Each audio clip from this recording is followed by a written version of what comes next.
ओंकार बोलेंगे। ओ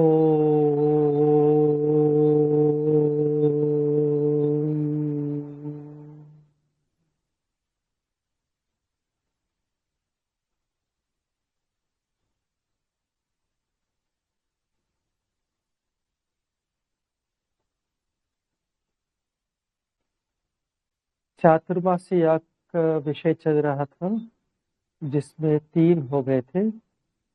वैश्वदेव, वरुण प्रकाश और साकमेद, ये 3 हो चुके थे। और चौथा है शुनासिरी है। वैसे इन तीनों यागों के बारे में बताया था। पहला याग जो है वो अन्न के अभाव को लेकर था कि अन्न हमें मिले। और दूसरा याग जो था वो संपत्ति के लिए था। अन्न तो मिला, अब अपने प्रजा, पशु इत्यादि वो सब हो। तीसरा वृत्रवत था। और चौथा शुनासिरीय जो है, वृत्रवत के बाद जो संपत्ति प्राप्त है, जो देवताओं की संपत्ति, उसको शुना कहा है। और ये द्यावा पृथ्वी के रस जो है वो शीर कहा है। उससे जो जीता है, जीता हुआ का जो सार है, उसको शीर। ये दोनों को दृढ़ बनावे, उसको अपने पास में दृढ़ता के साथ अपने पास रखे। यानी वृत्रवत के बाद दोबारा जो है अपनी स्थिति को दृढ़ करना होता है। क्योंकि पहले भी बताया था, वृत्रवत जब होता है तो व्यक्ति क्षीण हो जाता है, जो जड़ा है वो क्षीण हो जाता है। कई बार ऐसे देखते हैं, एक जो योद्धा है पूरी दुनिया को जीतने लग जाते हैं और उनके घर में दूसरी खिचड़ी पकने लग जाती है। वो जीत के तो आएगा और अंदर जो है कोई और फिर अधिकार में आ जाएगा, इसको हटा देंगे। तो इसलिए वो शुदाशीर ये है कि विजय के बाद जो संपत्ति है और जो भी सार है संपत्ति का, वो दृढ़ बने रहे। तो इस प्रकार ये 4 यज्ञों का वर्णन है। शुनाशीरी के बारे में पहले भी बताया था, इसकी समय का निर्धारण नहीं है। ये साकमेद के बाद तुरंत कर सकते हैं अथवा 4 महीनों के अंदर। यानी आगे पुनः वैश्वदेव का जो समय आएगा वसंत में, उससे पहले शुनासीरीय करना चाहिए। और जिस पक्ष में एक साथ करने का है तो अंतिम दिन शुनासीरीय होगा। उसकी हविया तो पहले 5 वे ही है जो वैश्वदेवादि में है। आग्नेय अष्टकपाल पुरोडाश है, और सौम्य चरु है, सावित्र अष्टकपाल अथवा द्वादश कपाल, और फिर पौष्ट चरु, नहीं क्या, सारस्वत चरु और पौष्ट चरु। पौष्ट जो है ना वो पिष्ट चरु है, यही है ना।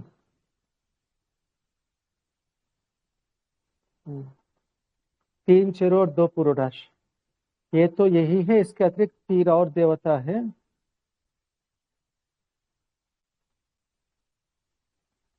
एक शुनासीरीय द्वादश कपाल है, वायव्य दूध अथवा यवागु, और शौर्य एक कपाल। ये 3 द्रव्य अतिरिक्त है। और शुनाशीरीय याग का जो दक्षिणा है वो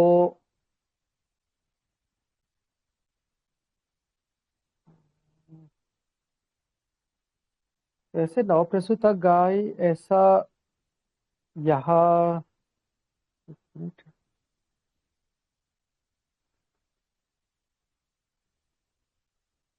शतपथ पे तो जहाँ तक मुझे ध्यान है नवप्रसूता गाय है, पर सूत्रों में षड्गव युक्त हल, यानी 6 बैलों से जोतने वाला हल बैल सहित अथवा एक बहुत बड़ा बैल, यानी 2 बड़े बैल है अथवा सामान्य बैल 6 उनके साथ जोतने वाला हल, तो ये उसकी दक्षिणा है। तो इसके साथ चातुर्मास्य समाप्त होते हैं। और यहाँ शतपथ ब्राह्मण में ये विभिन्न देवताओं के आहुतियों की अर्थवाद की काफी लंबी चर्चा है। ये देवता जो है 2 पक्ष है, एक तो आध्यात्म शरीर के अंदर अथवा जो इस संसार में इनको हम आज की भाषा में इकोसिस्टम्स कह सकते हैं। ये विभिन्न प्रकार के जो तत्व है जो पर्यावरण संबंधी, वे ही देवताएं हैं और हमारी आवश्यकताओं की वो पूर्ति करती है और उनको हम ठीक से बना के रखना होगा हमारे लिए उपयोगी, और वो अपनी जो तंत्र है उनका कार्य करने का वो दृढ़ बना रहे, उस प्रकार रखेंगे तो हमारे लिए बहुत उपयोगी होंगे। तो उसकी किस किस तंत्र को कैसे कैसे क्या करना चाहिए ये यहाँ वर्णित है। इसको ठीक से समझने की कोशिश करेंगे, समझेंगे तो संभवतः हम उससे काफी लाभ उठा सकते हैं। ये यज्ञ तो केवल संकेत के रूप में है। उन देवताओं के लिए पुरोडाश का मतलब उन देवताओं को हमें वास्तव में पुष्ट करना होगा अपने क्रियाकलापों के द्वारा। तो चातुर्मास के बाद, बल्कि चातुर्मासों से पहले ही आग्रहणेष्टि का वर्णन है शतपथ ब्राह्मण में। आग्रहणेष्टि जो है इसको हम स्मार्त प्रक्रिया में नवसस्येष्टि कहते हैं, नवान्येष्टि भी कह सकते हैं उसको। साल में 2 बार जब नया अन्न आता है, शरद और वसंत में। शरद में धान का फसल आएगा, वसंत में जौ का फसल आएगा। सामान्य रूप से प्रांत के हिसाब से, जैसे बहुत दक्षिण में तो जो होता ही नहीं है, दोनों बार धान ही होता है।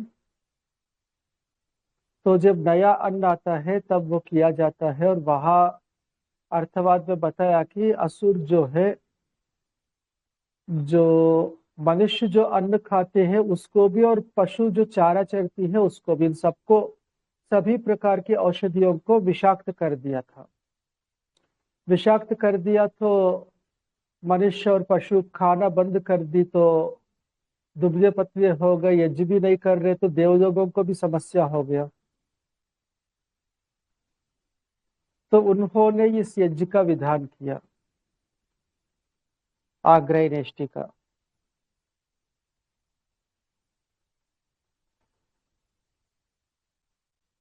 और आग्रहणेष्टि के करने से वो विषाक्तता जो है वो समाप्त हो जाती है और सब कुछ ठीक रहता है। ये वहाँ अर्थवाद है। और वहाँ द्रव्य जो है ऐन्द्राग्र पुरोडाश है, और एक द्यावा पृथ्वी पुरोडाश है, और एक वैश्वदेव चरु है। यहाँ इंद्र और अग्नि को क्षत्रिय के रूप में बताया है। वास्तव में इंद्र क्षत्रिय है, अग्नि जो है वो ब्राह्मण है। यहाँ सामान्य रूप से जो तीनों लोक है, पृथ्वी, अंतरिक्ष और द्युलोक, पृथ्वी लोक जो है ब्राह्मण से जुड़ा हुआ है, अंतरिक्ष लोक क्षत्रिय से और द्युलोक वैश्य से।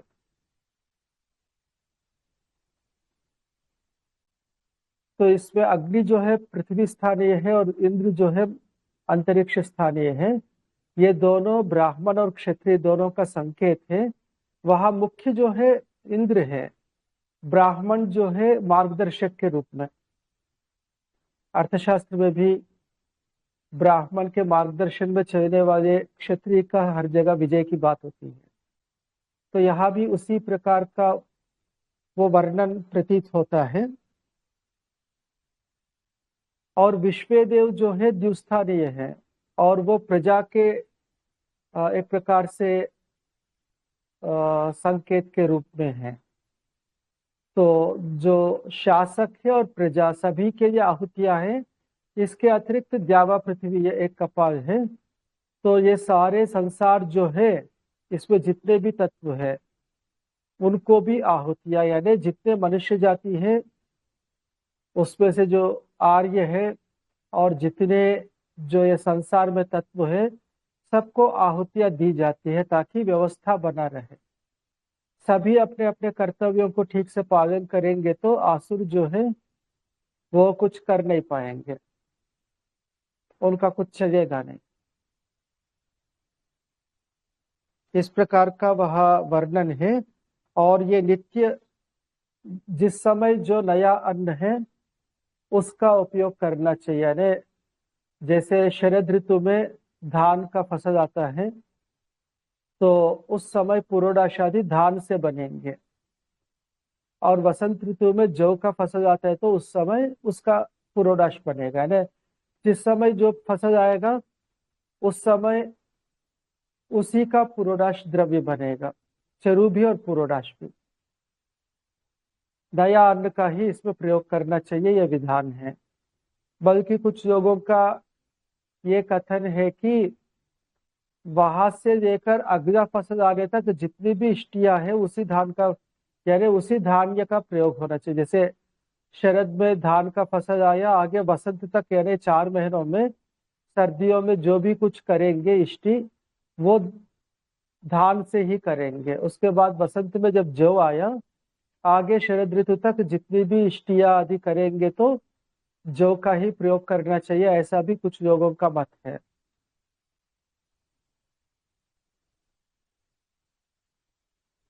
तो इससे इष्टि तंत्र लगभग समाप्त हो जाता है। नहीं, हाँ, इष्टि तंत्र समाप्त हो जाता है।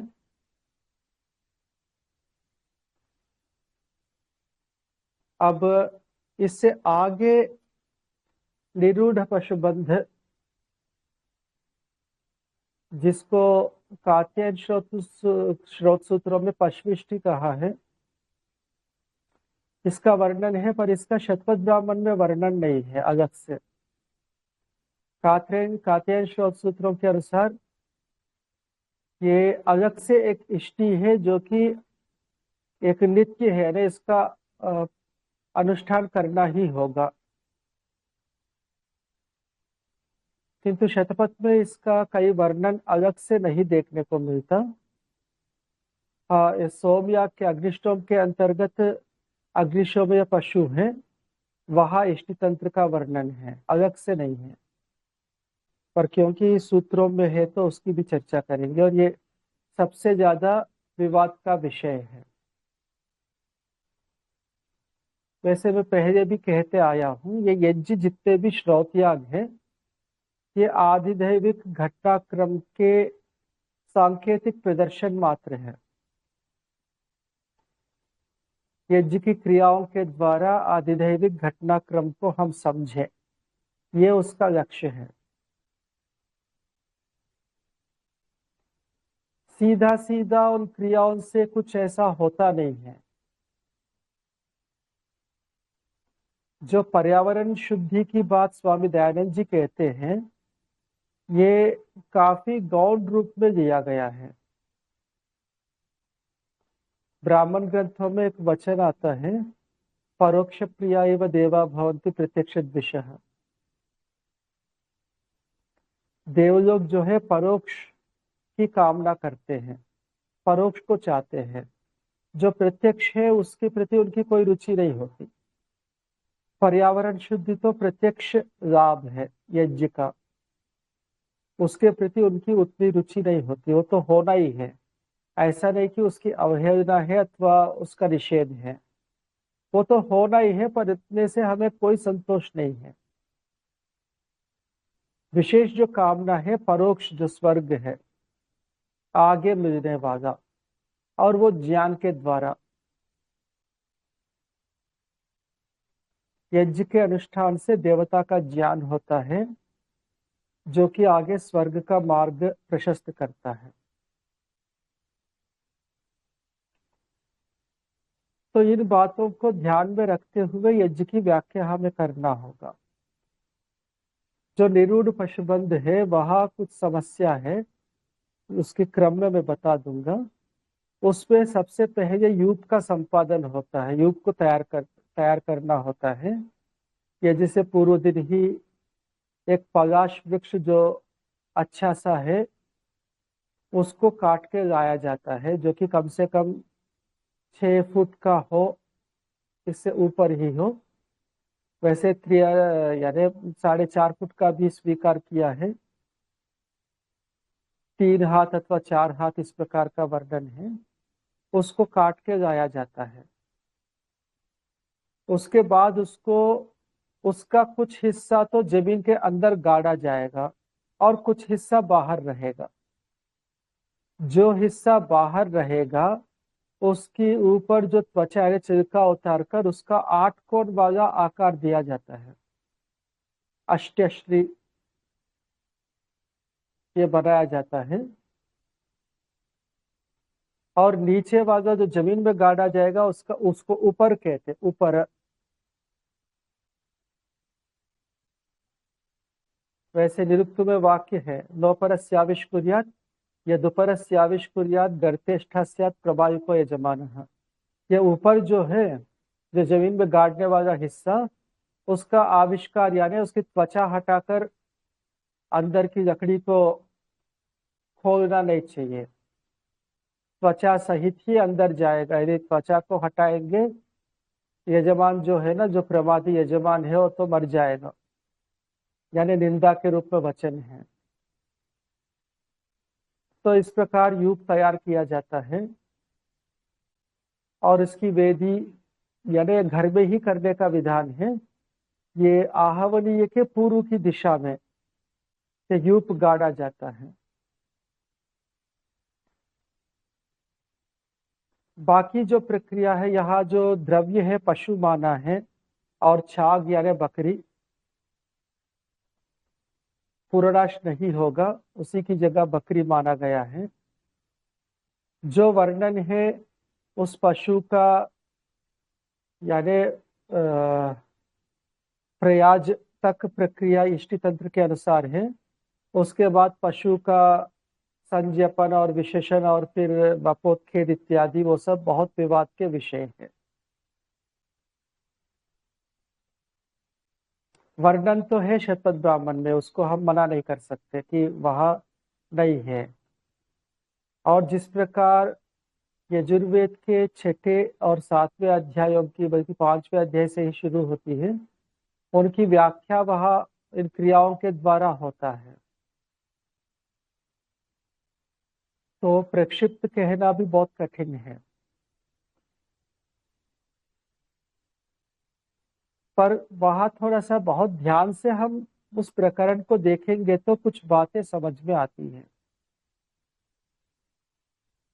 वहाँ पूरा जो प्रकरण है, पशु को यजमान के साथ तुलना किया जाता है, यानी यजमान के ही रूप के रूप में, यानी यजमान के ही रूप है पशु।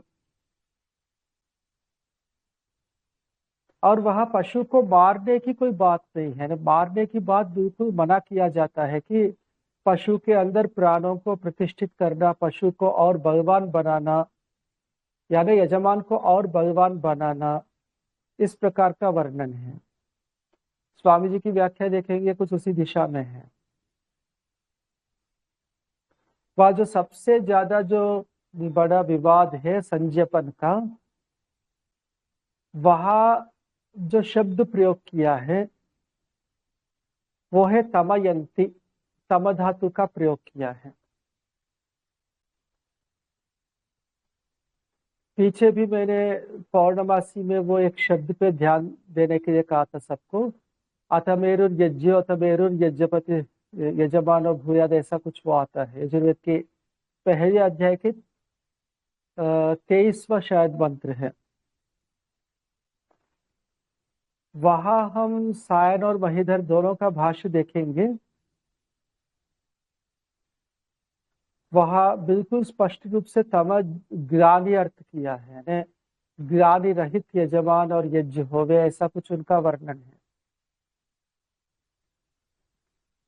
यानी तम धातु का अर्थ ग्लानि स्वीकार किया है।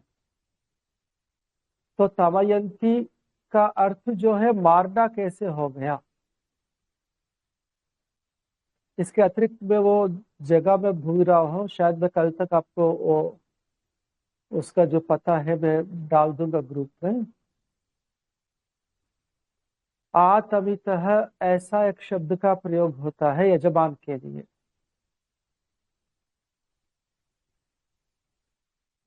यानी यजमान के लिए आतमितः ध्यायेत ऐसा कुछ वो है, और उसका अर्थ किया जाता है कि प्राण को जब तक रोक सके तब तक ध्यान करे। यदि तमयंती का अर्थ मारना होता है तो यहाँ आतमितः जब तक मर जाए तब तक ध्यान करे, यानी उसके बाद मर जाए, वो अर्थ हो जाएगा। और सब जगह इसका ग्लानि अर्थ है, यानी ग्लानि उत्पन्न होकर प्राण को हम रोक नहीं पाएंगे। जो व्याकुलता उत्पन्न होती प्राणायाम करते समय, हम सब जानते हैं नियम यही है, प्राण कब तक रोकना चाहिए, जब तक शरीर में व्याकुलता उत्पन्न ना हो, जबरदस्ती नहीं रोकना चाहिए। तो उतना जो हिस्सा है उसको, उसके लिए तम धातु का प्रयोग होता है। तो पशु का नाक बंद करके थोड़ी देर प्राणायाम कराया जाता है, वो संकेत के रूप में जो ब्रह्मचारी गुरुकुल में तप करता है।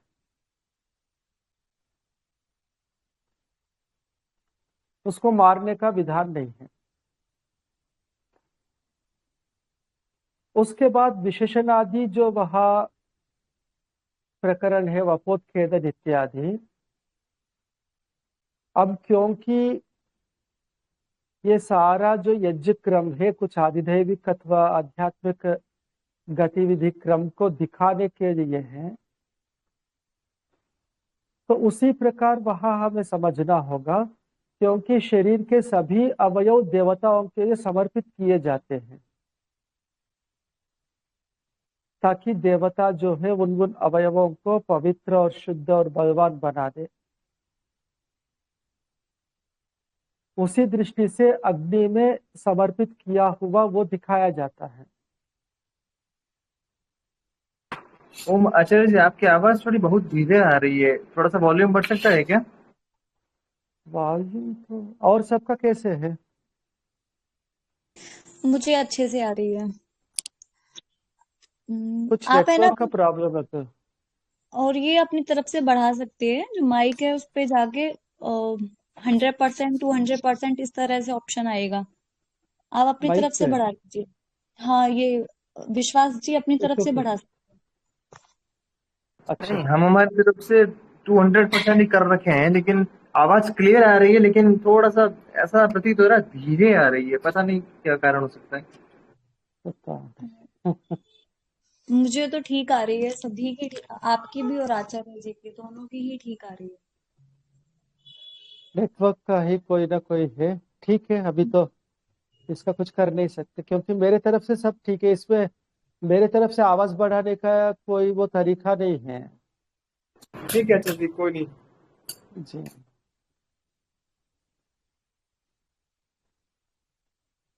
तो मैं ये कह रहा था कि जैसे एक हम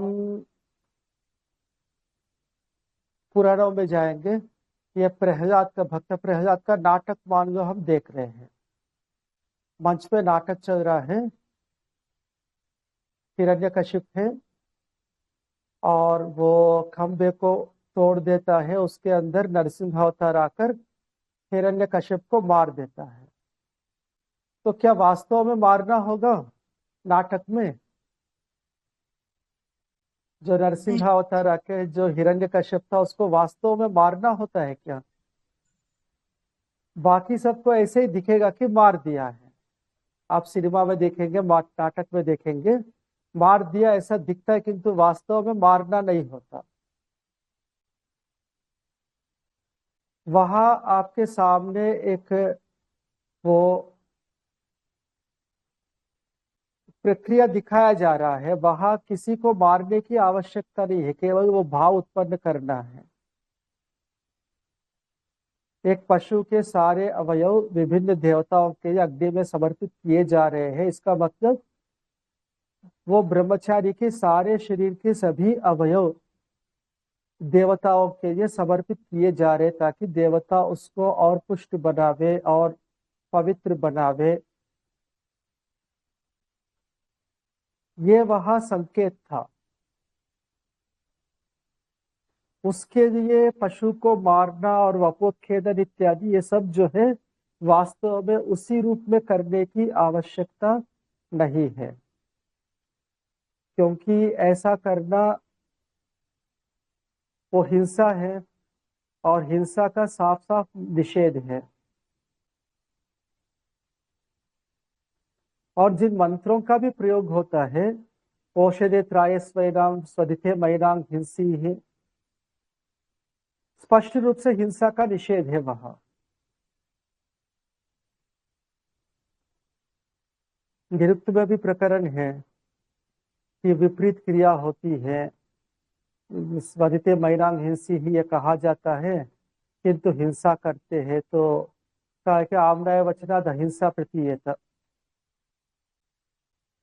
क्योंकि वेद का वचन है तो आपको अहिंसा ही समझना चाहिए। उसकी व्याख्या उसी प्रकार करना चाहिए कि उसमें अहिंसा हो, हिंसा हो ऐसा नहीं करना चाहिए। कुछ लोग कहते वैदिकी हिंसा हिंसा न भवते, तो उनको मैं ये बताना चाहूंगा, मीमांसा का जो दूसरा सूत्र है 14 लक्षणोर्थो धर्म, वहां अर्थ शब्द का प्रयोग क्यों है? 14 लक्षण है धर्म है, इतना पर्याप्त। वेद में जो बताया वही धर्म है। अर्थ शब्द का प्रयोग किस लिए? हालांकि शबर स्वामी जो व्याख्या करके थोड़ा सा अति हो जाता है, दिशा सही है पर थोड़ा सा अति हो गया। वह अभिचार आदि की बात करते हैं, अभिचार आदि तो वेद में है ही नहीं उस प्रकार से। यदि वेद के वाक्य में कहीं भी आपको हिंसा प्रतीत यानी अनर्थ प्रतीत होता हो, वो धर्म नहीं हो सकता। जो अर्थ है वही धर्म है। अब प्रश्न है कि क्या वेद में कोई अनर्थ भी है, अनर्थ की चर्चा है?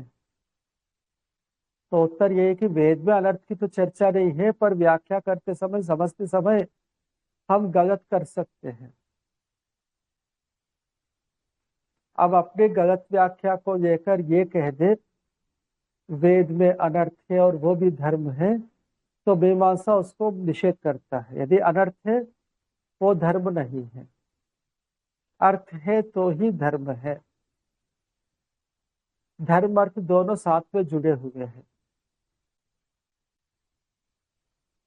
एक तरफ हम प्रजा पशु और संपत्ति की कामना करते हैं और दूसरी तरफ पशु का वह त्याग कर देते हैं, पशु को वह नष्ट कर देते हैं, ये तो अनर्थ है। और एक दूसरा प्रमाण ये देना चाहूंगा, ये संपूर्ण जितने भी यज्ञ हैं उन सबका जो प्रकृति है पौर्णमासी है। एक मिनट, यजुर्वेद का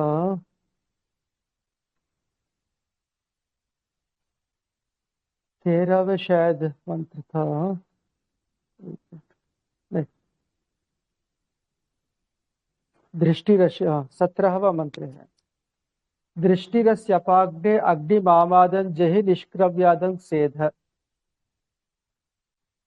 एक दृष्टि है, एक यज्ञ का साधन है जिससे अंगारों को वो व्यवस्थित किया जाता है, और वो करते समय यह मंत्र है अग्निम आमादम जहि, जो कच्चा खाने वाला अग्नि है उसको दूर करो, क्योंकि श्रौत्यागों में कच्चा कुछ भी नहीं खिलाया जाएगा। जो भी द्रव्य है वो संस्कृत और पक्व श्रपण करके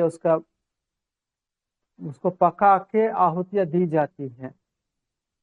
तो इससे आमादम जही यानी आमाद अग्नि जो है ना उसको दूर कर दो। और निष्क्रव्यादन सेध, उस प्रकार तैयार करो कि वो क्रव्यात ना हो। क्रव्यात का मतलब मांस खाने वाला, यानी ये आहवनी अग्नि है, वो ना तो कच्चा खाएगा ना मांस खाएगा, पक्व अन्न खाएगा। उस प्रकार उसको तैयार किया जा रहा है और उसी आहवनी अग्नि में सारी आहुतियां डाली जाती हैं, जितने भी यज्ञ हैं। तो उसमें मांस डालने का तो कोई विधान नहीं बनेगा, नहीं तो इस मूल प्रक्रिया के विपरीत जाएगा ना। मूल जो संकल्पना है उस अग्नि का, उस संकल्पना के विपरीत जाएगा। इसलिए बाकी जो प्रक्रिया बताया है, तो पशु को संभवतः लाया जाता है, युग के साथ बांधा जाता है, फिर सावित्रशाला में ले जाके उसके साथ थोड़ा सा वो दिखाया जाता है कि उससे तपस्या कराया जा रहा है, किंतु मारा नहीं जाता। उसके बाद फिर उसका प्रोक्षण आदि भी कार्य है। यजमान की पत्नी आकर उसको प्रोक्षण करता है। और वहां भी अर्थवाद में बताया गया है कि ये काफी घोर कर्म है, जो तपस्या है, जो तपन कराया है, प्राणायाम कराया है। विभिन्न जो तपस्या ब्रह्मचारी के द्वारा गुरुकुल में कराया जाता है वो कठोर होता है। उसके बाद फिर जल जैसे शांति का प्रतीक है, जल का प्रोक्षण करने से वो शांत होगा। वो जो कठोरता है ना, उससे जनित जो ग्लानि है वो नष्ट हो जाए। यानी तप के साथ साथ ब्रह्मचारी को उत्तम आहार विहार आदि व्यवस्था चाहिए, ताकि उस तप को वो सहन कर सके। एक तरफा तप काम नहीं देगा। ये दोनों ही पक्ष वहां दिखाए जाते हैं यज्ञ में, कि तप भी कराया है और उसके बाद उसको शांत भी किया है। कठोरता दृढ़ता भी। तो इस प्रकार वह, हालांकि सबसे पहली बात यह है कि ये निरूढ़ पशुबंध के नाम से जो प्रचलित है, जो कात्यायन श्रोत सूत्र में जिसका विधान है, शतपथ ब्राह्मण में इसका वर्णन ना होने से पहले उसका स्वतंत्र यज्ञ के रूप में उसके अस्तित्व को लेकर मुझे तो संशय है, किंतु श्रोत सूत्र में है, परंपरा में माना जाता है, तो हम मान भी सकते हैं। कम से कम वह इस प्रकार का वो व्याख्या हमें नहीं करना चाहिए जो कि अनर्थ है। आज यज्ञ की परंपराओं में दो परंपराएं हैं। एक जहाँ सेलूक जी थे, अब तो वो नहीं रहे, महाराष्ट्र में, तो उन्होंने घृत पशु की बात की थी। जहां भी पशु की बात थी वो घृत की घड़ा बांधा जाता था और उसी में से घृत लेकर वो शरीर के अवयव के रूप में कल्पना करके आहुतियां दी जाती थी। इसके अतिरिक्त एक वैष्णव परंपरा है जहाँ पिष्ट पशु किया जाता है। 8 पशु का आकार बनाया जाता है, उसी का वो सब कुछ जो विशेषण इत्यादि जितने भी है ना, उसी के साथ किया जाता है। तो ऐसे अलग अलग कल्पनाओं की परंपरा भी अपने देश में रहा, और वो भी परंपरा है जहाँ वास्तव में पशु को काटा जाता है। उस प्रकार की भी परंपराएं अभी भी है, करते हैं। और विचित्र बात यह है कि जो ब्राह्मण है सब नियमों का पालन करते हैं, बिल्कुल शाकाहार इत्यादि, किंतु यज्ञ के संदर्भ में उतना वो अवयवों का जो इड़ा भक्षण है वो कर देते हैं।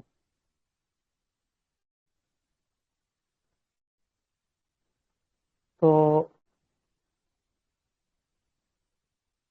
ये निरूढ़ पशुबंध की बात है। निरूढ़ पशुबंध में बाकी प्रक्रिया पौर्णमासी समान है। इसमें ये है कि यूप को पहले तैयार करना होगा। वेदी का आकार थोड़ा सा अलग होगा। और कुछ यूप संबंधी भी आहत या अगक से है। जो आघार है, प्रयाज है, आजभग है, उन सबका उसी प्रकार से, यानी साविधेनी मंत्र, ये सब उसी प्रकार से है। जैसे पौर्णमासी में संख्या जो है वो अलग अलग होगा। यहाँ शायद एकादश प्रयाज, एकादश अनुयाज और एकादश सामधेन, ऐसे कुछ मुझे ध्यान है। और पूर्वज की जगह पशु है और पशु के विभिन्न अवयव है। और देवता के पक्ष में विकल्प है।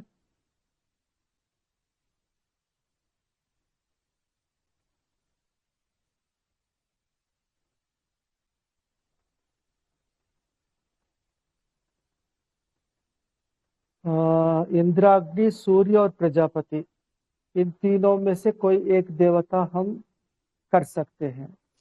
और यहाँ 6 ऋत्विक होते हैं। 4 ऋत्विक वही है पौर्णमासी के, जो अध्वर्यु, होता, ब्रह्मा और अग्नित। इसके अतिरिक्त एक अध्वर्यु के सहयोगी है प्रतिप्रस्थाता, और होता के सहयोगी है मैत्रा वरुण अथवा प्रशास्ता कहते हैं उनको। ये 2 ऋत्विक इसमें अतिरिक्त हैं। कुल 6 ऋत्विजों के द्वारा साध्य ये यज्ञ है।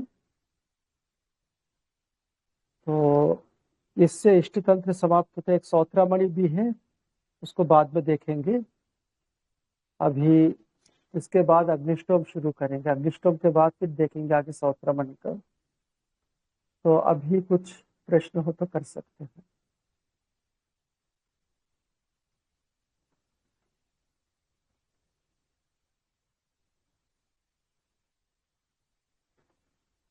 तो ठीक है, आज यही समाप्त कर देते हैं। क्या कुछ पूछना है? ओम नमस्ते सर जी। हाँ जी, नमस्ते। जी अभी कुछ आप हिंसा के विषय में विस्तृत जानकारी, कुछ प्रमाण देते हुए आपने तर्क से आपने रखा।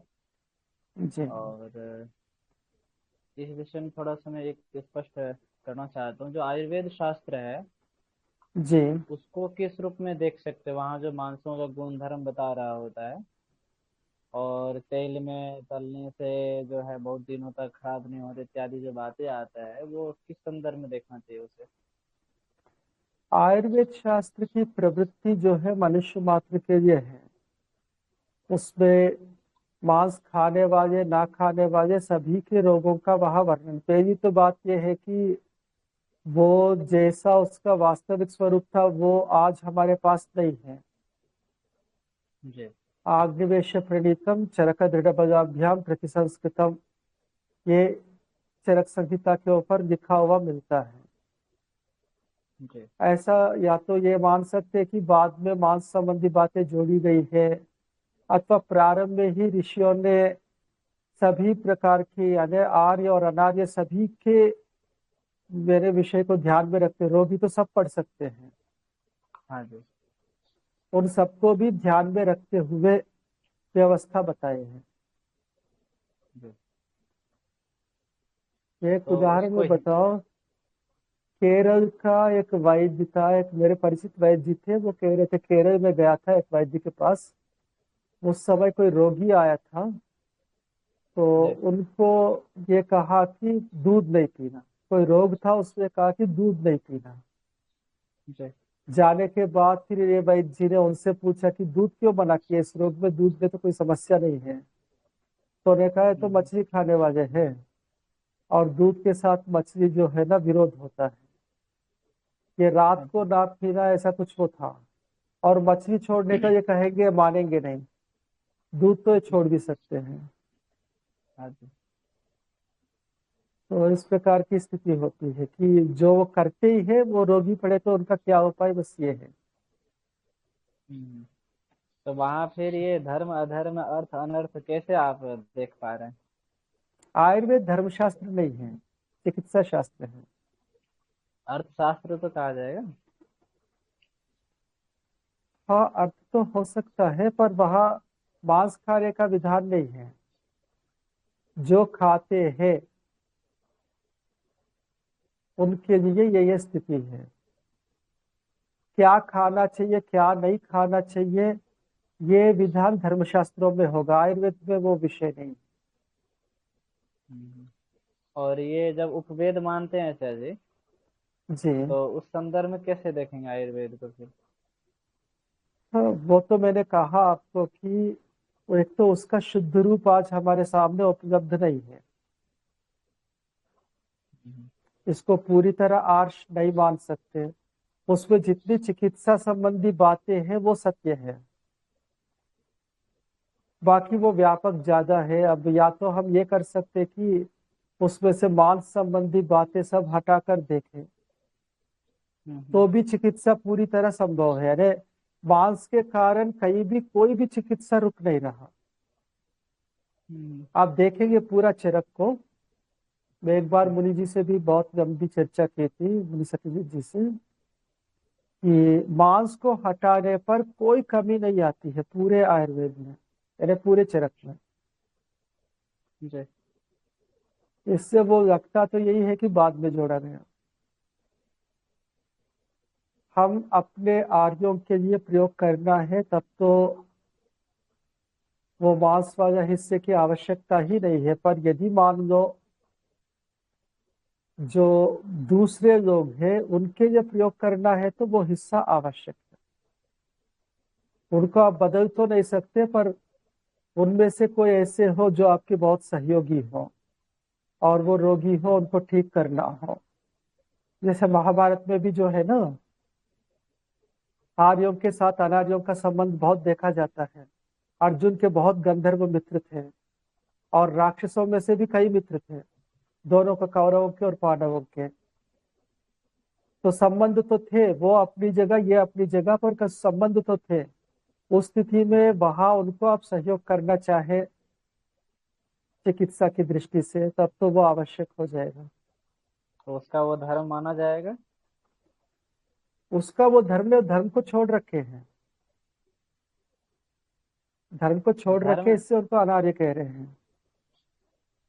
चलिए, इसके ठीक बाद है सर। भी वो आपकी किसी प्रयोजन की सिद्धि के लिए उपयोगी बन सकते हैं। जी, ठीक है, ये हो गया सर जी। जी जी, ठीक धन्यवाद। है, ठीक है, ओंकार करेंगे। ओ